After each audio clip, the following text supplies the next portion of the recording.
आरंभ उन्होंने कहाँ से शुरुआत उन्होंने बांग्ला का जो विद्या सिंदूर जो नाटक है 1867 में इन्होंने इसका अनुवाद किया था। ठीक है, तो इस प्रकार है कि उससे पहले भी नाटक तो बहुत सारे लिखे गए, मगर जो उसके तत्व होते हैं, जो नाटक के तत्व होने चाहिए, उन तत्वों में वह ठीक से उनकी समीक्षा नहीं हो पा रही। ठीक, तो इसीलिए उनका जो प्रथम है कि भाई नाटक कैसे लिखे और इसमें कौन कौन सी महत्वपूर्ण बातें होती है, कौन कौन से बातों का हमें ध्यान रखना है, तो उन सारी बातों को उन्होंने विद्या सिंदूर जो बांग्ला में नाटक लिखा गया था उसका अनुवाद करके आपको नाटक किस प्रकार लिखना है वैसा हुआ क्या करते हैं लेखकों के लिए वह एक दिशा निर्देश रखते हैं। तो इसके अतिरिक्त देखिए कि उन्होंने हरिश्चंद्र चंद्रिका कवि वचन सुधा और बाला बोधिनी पत्रिका का उन्होंने संपादन भी किया था। और इसमें देखिए वह क्या है, एक उत्कृष्ट कवि, सशक्त व्यंग्यकार और सफल नाटक, जागरूक पत्रकार और तेजस्वी गद्यकार, यानी कवि, व्यंग्यकार, नाटककार, पत्रकार और गद्यकार। इसके अतिरिक्त उन्होंने देखिए कि संपादन भी किया है, निबंध भी लिखे हैं और वह कुशल वक्ता भी थे। तो यानी उनमें गुणों की खान थी, कोई भी ऐसा गुण नहीं था जो उनमें विद्यमान नहीं था। तो देखिए भारतेंदु जी ने 34 साल की अल्प आयु में इतनी सारी कामयाबियां उन्होंने हासिल की थी। आप जानते हैं कि भारतेंदु जी का जन्म 9 सितंबर 1850 काशी में एक प्रतिष्ठित वैश्य परिवार में हुआ। ठीक है, आगे की जो बातें हैं उनका तो रिवीजन हुआ, पुनरावर्तन हुआ, मगर यह चीज आपको ध्यान रखनी है कि उनका जन्म जो है एक वैश्य परिवार में हुआ था। और उनके जो पिता है गोपाल चंद्र, वह एक अच्छे कवि थे और गोपाल चंद्र ने गिरधर दास उपनाम से कविता लिखने का प्रारंभ किया। ऐसा भी कहा जाता है कि उनका जो नाटक है डाउस उनको उन्होंने लिखा था, तो उस नाटक को हिंदी का प्रथम नाटक माना गया है, तो इसीलिए भी वह महत्वपूर्ण है। ठीक है, उन्होंने जो उनका जो नाटक है डाउस वह 1857 में लिखा गया था और जो प्रथम भारतीय स्वतंत्रता संग्राम था उस समय उनकी आयु कितने थे, तो 7 वर्ष की होगी। और यह जो समय है कि जब उनके पिताजी एक अच्छे नाटककार थे, कवि थे, तब उनका जन्म उस समय क्रांति के समय उनका जन्म हुआ था। तो देखिए वह जो सारी बातें हैं उन्होंने आंख खोलने के साथ ही सारी कृतियों को उन्होंने देखा है। तो इस प्रकार फिर देखिए उनके परिवार की एक और विशेषता थी, क्या थी, तो उनके पूर्वज अंग्रेज भक्त थे। भक्त की व्याख्या तो आपको पता है कि वह सिर्फ और सिर्फ अपना जो उच्च है या जिनकी शरण में रहते हैं उनके ही गुणगान गाते हैं। तो इस प्रकार वह उनकी कृपा से ही, ठीक है, वह धनवान हुए थे। और जब वह 5 साल के थे तभी उनकी माता की मृत्यु हुई और 10 वर्ष के थे तब उनके पिता की मृत्यु हो गई। तो इस प्रकार उनको बचपन में ही अपने माता और पिता के छत्र छाया घुमानी पड़ी। फिर भी देखिए उन्होंने क्वींस कॉलेज बनेरास में प्रवास लिया, 3-4 वर्षों तक वह कॉलेज आते जाते रहे। और प्रसिद्ध लेखक जो है राजा शिवसी सितारे हिंद, वह भारतेंदु को भाव से उनके यहाँ भारतेंदु शिष्य भाव से जाते थे, यानी जो सितारे हिंद थे उनको वह अपना गुरु मानते थे। तो इस प्रकार देखिए उन्होंने संस्कृत, मराठी, बांग्ला, गुजराती, पंजाबी, उर्दू आदि सारी भाषाओं का उनको ज्ञान था। ऐसा कहा जाता है कि अलग अलग विद्वानों के द्वारा उनको अलग अलग भाषाएं सीखने को मिला। तो देखिए कि पंडित ईश्वरी दत्त थे, उन्होंने उनको संस्कृत और हिंदी सिखाई।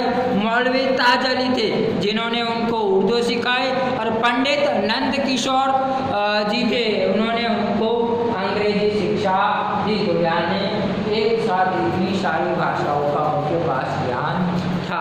तो यानी बहुभाषाविद वह हमारे सामने आते हैं। ठीक है, तो आप जानते हैं कि जब वह 5 साल के थे और उनके पिताजी जो है गोपाल दास, ठीक है, वह काव्य निर्माण करते थे, दोहा बना रहे थे, तब जो कुछ एक पंक्तियां थी जो वो गा रहे थे, तो उन पंक्तियों को भारतेंदु ने देखिए इस प्रकार से लिखा। उस समय जब उनकी आयु कितनी, तो 5 वर्ष के थे, तब उन्होंने यह दोहा लिखा। ले लोढ़ा डाले गए श्री कृष्ण अनुरत सुजान, बाणासुर की सेन को अनन लगे भगवान। तो यह 5 वर्ष की आयु में है उन्होंने यह इस दोहे का निर्माण किया था। तो यानी वह बचपन से ही एक अच्छे रचनाकार के रूप में हुए थे। और आप जानते हैं 1885 की अल्प आयु में ही उनकी मृत्यु हो गई थी। अब देखिए ये उनके सामान्य परिचय। अब हम उनका साहित्यिक परिचय प्राप्त करते हैं। तो साहित्यिक परिचय में भारतेंदु का जो रचना काल रहा था कौन सा, 1857 से 1907 तक। आप जानते हैं उनकी मृत्यु कब हो गई, तो 85 में हो गई थी। मगर फिर भी उन्होंने जो विद्याओं का निर्माण किया था, तो उनके जो समकक्ष कवि थे उन्होंने भी भारतेंदु के पद चिन्हों पर चलकर उन्होंने साहित्य निर्माण किया था। तो इसीलिए उनके काल को, समय को कौन सा, 1857 से 1900 तक को माना गया है। तो उनके लिए देखिए भारतेंदु युग को नाम से जाना जाता है। इसलिए आचार्य रामचंद्र शुक्ल देखिए क्या कहते हैं कि भारतेंदु अपनी सर्वोन्मुखी प्रतिभा के बल से एक और तो पद्माकर द्विज की परंपरा में दिखाई पड़ते। पद्माकर और द्विज यानी ऋतिक, और दूसरी ओर बांग्लादेश के माइकल और हेमचंद, ठीक है, जो बंगाल के प्रसिद्ध कवि है, उनकी श्रेणी में भी आते हैं। और देखिए कि प्राचीन और नवीनता सुंदर सामंजस्य, तो यानी प्राचीनता और नवीनता का सुंदर सामंजस्य इनके साहित्य में देखने को मिलता है।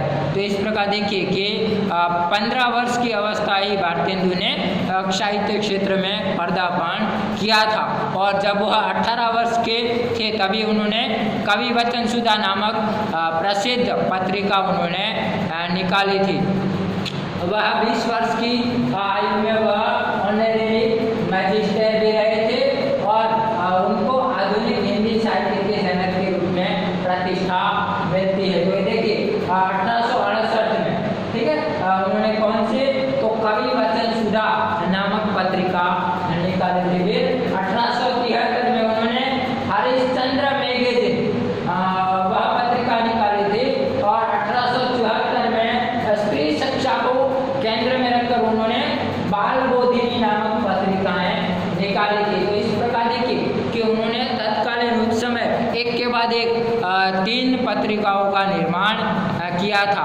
और देखिए वैष्णव भक्ति के प्रचार के लिए उन्होंने तदीय समाज की स्थापना की थी।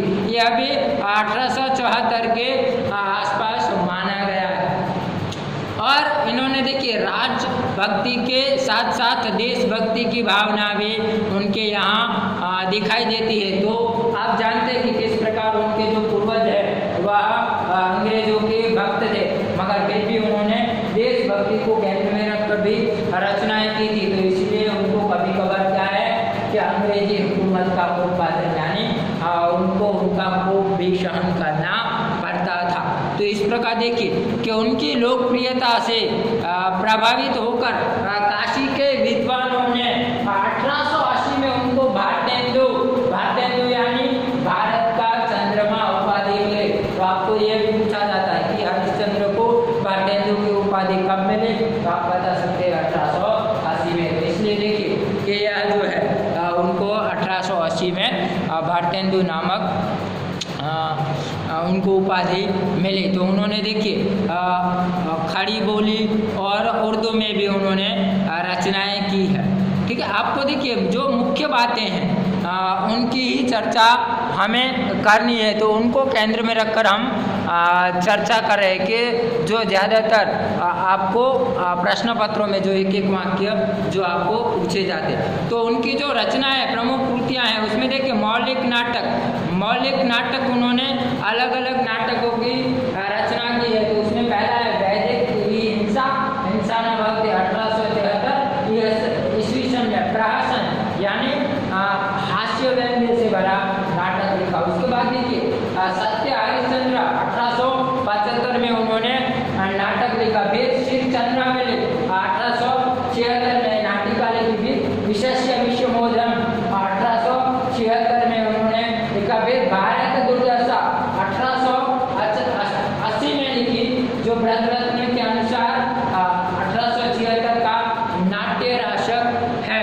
उसके बाद देखिए नील देवी है, जो उन्होंने 1881 में, जिसको एक ऐतिहासिक गीति रूपक भी कहा गया है। उसके बाद जो मुख्य है जिसकी हमें चर्चा करनी है वह कौन सा, अंधेर नगरी। उन्होंने कब, तो 1881 में उन्होंने प्रहसन लिखा है। उसके बाद देखिए प्रेम जोगिनी 1875, चार गढ़भंग नाटिकाएं। फिर सती प्रताप 1883 अपूर्व 4 है। उसके बाद देखिए उन्होंने कई ऐसे नाटक है जिनका उन्होंने अनुवाद भी किया। हमने आगे भी चर्चा की कि उन्होंने बांग्ला के विद्या सिंधु को अनुवाद करके नाटक किस प्रकार लिखे जा सकते हैं उस चीज को हमारे सामने रखा। तो विद्या सिंधु 1868 में जो संस्कृत नाटक है, ठीक है, उनका उन्होंने अनुवाद किया है। उसके बाद देखिए पाखंड विडम कृष्ण मिश्र का है प्रबोध चंद्रोदय नाटक, उन्होंने तृतीय अंक का अनुवाद किया है। उसके बाद धनंजय विजय 1873 में व्यायोग कांचन का विवृत का संस्कृत नाटक का अनुवाद किया है। उसके बाद देखिए कर्पूर मंजरी 1875 में राजशेखर का विकृत प्राकृत नाटक का उन्होंने अनुवाद किया है। उसके बाद भारत जननी 1877 नाट्य गीत बंगला की भारत माता के हिंदी गीत पर आधारित है। इसके अतिरिक्त देखिए उन्होंने नाटकों में जो रचनाएं की उसमें मुद्रा राक्षस 1878 में विशाख दत्त के संस्कृत नाटक का वह अनुवाद है। तो इस प्रकार उन्होंने बांग्ला संस्कृत में नाटकों का अनुवाद किया है, मगर उन्होंने जो पाश्चात्य साहित्य उनके नाटकों का भी उन्होंने अनुवाद किया है। यहाँ पर देखिए दुर्लभ बंधु 1880 में शेक्सपियर के मर्चेंट ऑफ वेनिस का उन्होंने दुर्लभ बंधु के रूप में अनुवाद किया है। तो इस प्रकार उन्होंने मौलिक और अनुवादिक नाटकों की भी रचना की है। उसके बाद देखिए उनके जो निबंध संग्रह है, उसमें निबंध संग्रह में उनका पहला जो है नाटक क्या होता है, उसमें कौन कौन से तत्व होते हैं, कौन कौन सी बातें मुख्य होती है, किस प्रकार की रचनाएं होनी चाहिए, कौन कौन सी बातों को हमें जब नाटक निर्माण करते हैं तब हमें पता होना चाहिए। इन सारी बातों की जानकारी उन्होंने कहाँ पर, जो नाटक है कि नाटक का उद्भव कैसे हुआ, विकास कैसे हुआ और किस प्रकार हमें उसकी रचना करनी है, वह उन्होंने उसके अंदर लिखा है। उसके बाद देखिए कालचक्र जो जर्नल है, लेवी प्राण लेवी, भारत वर्षोन्नति कैसे हो सकती है, कश्मीर कुसुम और जातीय संगीत। तो इस प्रकार उन्होंने यह निबंध संग्रह रचना की है। उसके बाद संगीत सार, हिंदी भाषा, स्वर्ग में विचार सभा आदि है। उन्होंने देखिए नाटक पत्रिकाएं, नाटकों का अनुवाद और इसके अतिरिक्त उन्होंने काव्य कृतियों का भी निर्माण किया है। तो भक्त सरवस 1870, प्रेम मालिनी 1871, प्रेम माधुरी 1875, प्रेम तरंग 1877। तो इस प्रकार उन्होंने अलग अलग काव्य संग्रहों का निर्माण किया है। फिर उत्तरार्ध भक्तमाल 1876 में, प्रेम प्रलाप 1877 में, होली 1879 में, मधुमुकुल 81, राग संग्रह 80, वर्षा विनोद 80, विनय प्रेम प्रत्याशा 81, फूलों का गुच्छा खड़ी बोली काव्य है जो पहली बार उन्होंने खड़ी बोली काव्य में निर्माण किया। फिर प्रेम फुलवारी 83, कृष्ण चरित्र, दान लीला, तन्मय लीला, नए जमाने की मुकरिया और सुमनांजलि। ठीक है, तो इस प्रकार की रचनाएं उन्होंने की है। तो आप जानते हैं कि जो है नए जमाने की मुकरिया, मेरे दूसरों की जो पायलियाँ हैं, जो मुकरियाँ हैं, जो सुखने हैं, है, आपने FY सेम 1 में आपने मुकरिया उनकी पढ़ी है। और आगे भी जब आप TY में आएंगे तो भारतेंदु जी की मुकरियों के बारे में आपको चर्चा की जाएगी। तो इस प्रकार उन्होंने इतने सारे, फिर बंदर सभा जो हास्य व्यंग्य है, बकरी विलाप वह भी हास्य व्यंग्य है। फिर कहानी देखिए, उसके अतिरिक्त उन्होंने कहानी कैसा अद्भुत अपूर्व स्वप्न, कभी कई ऐसे आलोचक है जो अद्भुत अपूर्व स्वप्न या 11 वर्ष का जो समय है उनकी जो कहानियां हैं उनको हिंदी की प्रथम जो आधुनिक कहानियां हैं उनमें उनको माना गया है। इसके अतिरिक्त देखिए उन्होंने यात्रा वृतांत, सरयू पार की यात्रा और लखनऊ, यह उन्होंने यात्रा वृतांत भी किया है। तो उन्होंने आत्मकथा भी लिखी है, एक कहानी कुछ आप भी थी कुछ जग भी थी, इस नाम से उन्होंने अपनी आत्मकथा का निर्माण भी किया है। तो देख सकते हैं कि अलग अलग रूप में देखिए उन्होंने फिर उपन्यास पूर्ण प्रकाश, चंद्र प्रभा आदि उपन्यासों का निर्माण किया है। तो इस प्रकार देख सकते हैं कि उन्होंने नाटक, निबंध, कहानी, उपन्यास, आत्मकथा, ठीक है, सारी विद्याओं में उन्होंने अपने कलम चलाई है। तो इस प्रकार देखिए कि उनका जो समय है 1857 से 1900 तक जो भारतेंदु मंडल के नाम से जाना जाता है। तो उनके साहित्य में देखिए कविता में श्रृंगार प्रदान, भक्ति प्रदान, सामाजिक समस्या प्रदान और राष्ट्र प्रेम को केंद्र में रखकर भी उन्होंने साहित्य निर्माण किया है। भक्ति प्रदान साहित्य में देखिए उन्होंने कृष्ण को केंद्र में रखकर ज़्यादा साहित्य लिखा है। तो उनको हम क्या कृष्ण के भक्त के रूप में भी हम देख सकते हैं, ठीक है। तो इस प्रकार देखिए कि वह किस प्रकार कृष्ण की इच्छा रखते हैं, वह बात यहाँ पर है। यहाँ पर उन्होंने अलग अलग रूप में जो उनके काव्यों का निर्माण है वह किया है। तो यह जो है जरूरी बातें जो मुख्य रूप में है तो उस बात को हमने यहाँ पर देखा है। तो यहाँ पर देखिए कि उन्होंने कविता को, साहित्य को नवीन आधुनिक काल को किसके, तो लोगों के सामने जनता के साथ उन्होंने जोड़ने का प्रयत्न किया।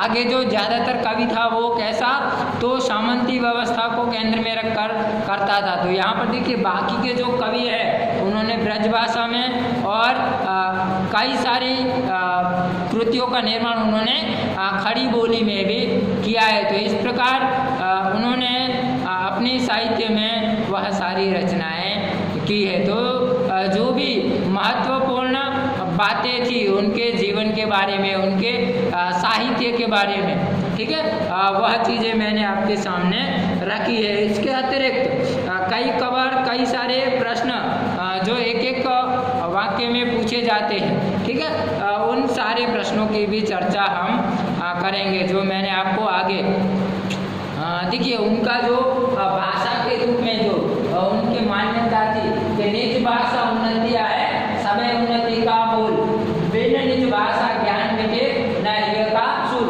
यानी हृदय का जो शूल है वह निज भाषा के बिना हम व्यक्त कर सकते नहीं है। तो हमें अपनी भाषा का ज्ञान होना चाहिए। जो भी रचना है वह उन्होंने अपनी भाषा में, निज भाषा में होनी चाहिए, यह बात उन्होंने हमारे सामने रखी है। तो इस प्रकार देखिए कि पूरे का पूरा विकिपीडिया है जो मैंने आपको आपके सामने रखा। इसके अतिरिक्त मैंने आपको जो प्रश्न पत्र कहे थे उसमें जो उनके जीवन को केंद्र में रखकर जो प्रश्न पूछे गए हैं, ठीक है, तो जो ज़रूरी बातें हैं वह ज़रूरी बातें मैं आपके सामने रखूँगा। तो देखिए अंधेर नगरी किसकी रचना है, तो भारतेंदु हरीशचंद्र जी।